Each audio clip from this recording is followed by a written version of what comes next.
नमस्ते ATB tarot मेरे प्यारे जेमिनी रिश्ते। आज की ये बातचीत आपके लिए है। आपके मन में एक भारी चिंता है जो आपके चाहें तो ना चाहें आपके विचारों और आपकी नींद को व्याकुल कर रही है। ये चिंता आपके आर्थिक स्थिति से जुड़ी हुई है, पर इसकी जादन आपके परिवार में गहराई तक गई हुई है। ऐसा लगता है जैसे आप पैसा कमा तो लेते हैं, पर आपके ऊपर दूसरों की इतनी जिम्मेदारियां हैं, इतनी चिंताएं हैं कि वो धन आपकी उँगलियों से फिसल कर बाहर निकल जाता है। आपकी रूह बहुत तेज है, आप में से कई तो धरती पर उतारे हुए देवदूत हैं, प्रकाश के योद्धा हैं, जो एक विशेष लक्ष्य और उद्देश्य लेके आए हैं। पर कभी-कभी ये भार आपको अत्यधिक लगने लगता है, जैसे आप थोड़ा-सा आराम चाहते हैं, साँस लेना चाहते हैं। पर सुनिए, अब आपके जीवन में कुछ अनोखा होने वाला है। ये समय न केवल तारीखी है, बल्कि ये भविष्य की नई किरणों को लेकर आ रहा है। ये समय अस्तित्व का, आत्मा की आवाज़ सुनने का और अपने आप को नए संग पहचानने का है। आज की पहली बात आपके आतिथ्य से जुड़ी हुई है। ये संदेश उनके लिए है जो विवाहिता हैं, जो अकेला महसूस करते हैं और थोड़े से उनके लिए भी जो शादीशुदा हैं, क्योंकि आपके आतिथ्य से कोई ऐसा चेहरा वापस आने को है जिसके साथ आपका संबंध किसी मना हुआ प्रेम जैसा था। शायद वो व्यक्ति पहले से शादीशुदा था या फिर किसी और कारण से आप दोनों का मिलना नहीं हो पाया। सत्य तो ये है कि उसने आपको अचानक एक त्याग की भावना के साथ छोड़ दिया। वो समय आपके लिए कठिन था, शायद विवाह विच्छेद का दर्द, आर्थिक संकटों का अंधेरा या फिर सिर्फ इतनी सी आस थी कि आपने अपना सब कुछ उसी के प्रेम पर दाँव पर लगा दिया था और फिर आपने खुद को अकेला, छूटा हुआ, त्यागा हुआ पाया। आज बहुत समय बीतने के बाद वही व्यक्ति फिर से आपके जीवन के द्वार पर दस्तक दे रहा है और आप इस समय एक संघर्ष की अवस्था से गुजर रहे हैं, एक अंतर्द्वंद से जहां परिवर्तन की हवा चल रही है। इस संध्या बेला में जब आप नए पन्ने खुलने की प्रतीक्षा कर रहे हैं, वो पुराना पत्रा फिर से दिखाई दे रहा है। ये समय मेरे प्यारे जेमिनी एक संग्राम का नहीं बल्कि एक विचार का समय है। जब हम परिवर्तन के दौर से गुजर रहे होते हैं, तो ईश्वर यूज़ हमारे अतीत को हमारे सामने लाने की अनुमति देते हैं, ताकि हम उस अनुभव से कुछ सीख सकें। आपने जो भी दर्द सहा है, जो भी आंसू पी है, आपने यूज़ श्रद्धा और संतुलन के साथ पार किया है। वही श्रद्धा, वही अटल विश्वास और उन सब बाधाओं पर विजय पाने का अनुभव ही आपको आज इतना महान, इतना तेजस्वी और इतना सहनशील बनाता है। आप ईश्वर के प्रिय पुत्र और प्रिय पुत्री हैं और अब आपके जीवन का वो पल आ रहा है जब आपको उस सब के बदले में दैविक प्रतिफल मिलना है। हर एक संघर्ष, हर एक सीख, हर एक दिन जिस दिन आपने विश्वास नहीं खोजा, उसका फल। किंतु क्या आप वही कर रहे हैं? आपके दृष्टिकोण पीछे मुड़ रहे हैं, उसी अतीत की ओर।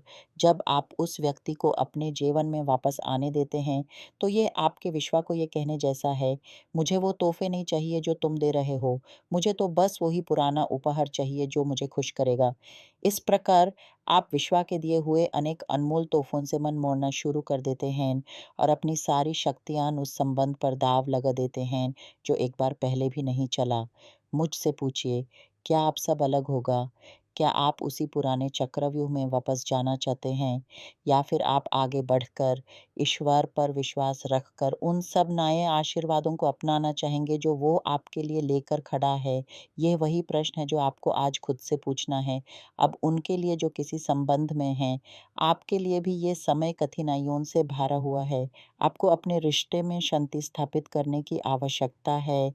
ये शांति सिर्फ खामोशी या समझौता नहीं है, ये गहरे आंतरिक शांति की बात है, जो विश्वास और समान अधिकार से आती है।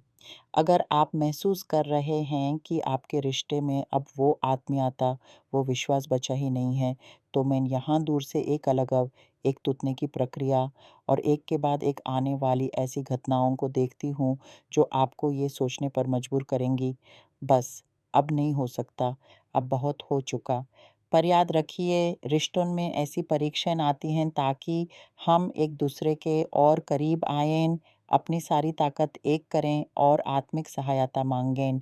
अगर आप समझते हैं कि आपका संबंध अभी भी संरक्षण के योग्य है, तो आत्मिक मार्गदर्शन लेने से न डरें। लेकिन अगर आपके मन को लगता है कि अब दोनों का अलग-अलग रास्ता है, तो हौसला रखिए। दर्द अवश्य है पर वो जाएगा।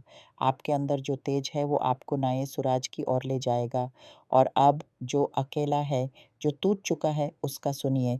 अगर आप अतीत की ओर देखेंगे नहीं, तो आपकी दिशा में एक ऐसा व्यक्ति तेज़ी से आता हुआ दिखाई दे रहा है। ये व्यक्ति दैविक कृपा से सशक्त है, प्रकाश से भरा हुआ है। आप में से कई लोगों का दिल अभी भी चोट खाया हुआ है, कई के मान पर एक रोक सी लगी हुई है, फिर भी ये ज्योति का पुत्र आपकी ओर बढ़ रहा है। शायद आपका इससे किसी पिछले जन्म में कोई रोमांचक संबंध रहा हो, जो इस जन्म में पूरा होने आया है। ये मिलन किसी ऐसे सागर के किनारे जैसे लग रहा है, जहाँ मौजों की लहरें आपके बुरे-बुरे दिन, आपकी पिछली यादें अपने साथ ले जाती हैं और नई ताज़ा शांत लहरें आपके लिए नए अनुभव, नया प्रेम लेकर आती हैं। मुझे आपके परिवार के क्षेत्र से भी कुछ दृष्टिगोचर हो रहा है। कोई वृद्धा परिजन दूसरी सर्जरी से गुजरने वाले हैं, जो एक बहुत नाजुक प्रकार की है। दुःख के साथ कहना पड़ रहा है कि कुछ लोगों के लिए उनका विदाई का समय आ सकता है। उसके बाद परिवार का एकजुट होने का अवसर आएगा, लेकिन वहाँ भाई-भाई में, रिश्तेदारों में एक घर या जायदाद को लेकर कलह भी देखने को मिलेगा।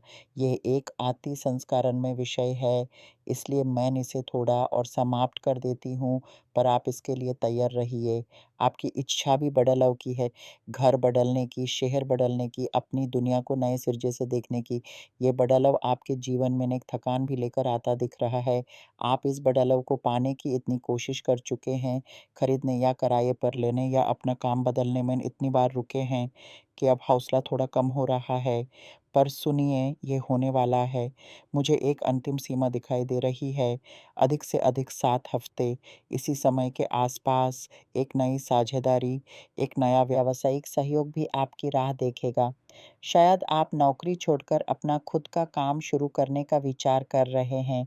साथ ही न्याय या कानून से संबंधित कोई मुद्दा भी आपकी क्षमता पर आजमाना आएगा। कोई महिला आपके खिलाफ कानूनी कार्यवाही कर सकती है और कई लोगों के लिए ये पहली बार नहीं भी हो सकता, लेकिन आपको घबराने की ज़रूरत नहीं है। आपकी आत्मिक शक्तियाँ, आपके पिता, आपकी रक्षा करते हुए देवी-देवता, आपके चरण और एक मजबूत कवच बनाए हुए हैं। यहाँ मनुष्य का न्याय और ईश्वर का न्याय दोनों आपके जीवन में अपना स्थान बनाएँगे। हो सकता है पहले पंक्ति में आपको विजय न मिले, पर अगर आप पुनरावलोकन करेंगे, तो अंतिम विजय आपकी होगी। अपनी संतान पर भी नज़र रखिए।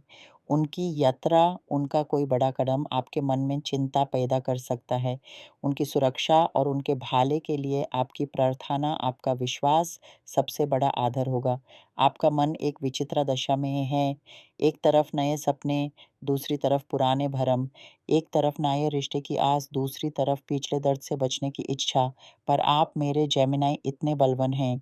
आपकी बुद्धि तेज है, आप 2 दिशाओं में एक साथ सोच सकते हैं। इसी शक्ति का उपयोग करिए। अतीत को सीख का पन्ना बनाकर रख दीजिए, उसमें डूबकर अपना वर्तमान और भविष्य बर्बाद मत कीजिए। आज जो भी निर्णय आप लेंगे, वो आने वाले कल की नींव रखेंगे। अपने आप पर, अपनी आत्मा की आवाज़ पर और उस परम शक्ति पर विश्वास रखिए जो आपकी हर सांस में आपके साथ है। आपकी यात्रा अनोखी है और इस यात्रा का हर मोड़ आपको उस तेज की ओर ले जा रहा है, जो आपका सही और सच्चा स्वरूप है।